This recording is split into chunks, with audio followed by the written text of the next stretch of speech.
आणखी एक कथा महाभारतामध्ये प्रसिद्ध आहे, जी श्रीकृष्ण आणि द्रौपदी यांची आहे। महाभारतातील एका कथेनुसार एकदा श्रीकृष्णाच्या बोटाला काही कारणाने जखम होते। आता काही ठिकाणी संदर्भ आहेत की कृष्णाच्या बोटाला ऊस कापताना किंवा तत्सम काही कारणामुळे जखम होते। काही ठिकाणी असे संदर्भ आहेत की शिशुपालाचा वध केल्यानंतर जे सुदर्शन चक्र ज्या वेळेला कृष्णाच्या बोटावर परत येते त्यावेळी त्याला जखम होते। पण ही जखम झाल्यानंतर जेव्हा कृष्णाच्या बोटातून रक्त वाहू लागतं त्यावेळेला आता हे रक्त थांबवायचं कसं? श्रीकृष्णाचे बोट कापलेले बघून द्रौपदीने मात्र तिच्या भरजरी वस्त्रातून, तिच्या भरजरी साडीतून एक कापडाची चिन्ही तात्काळ फाडून श्रीकृष्णाच्या बोटाला बांधली।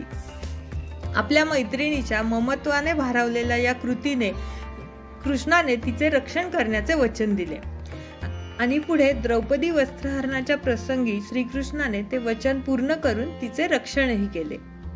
विष्णू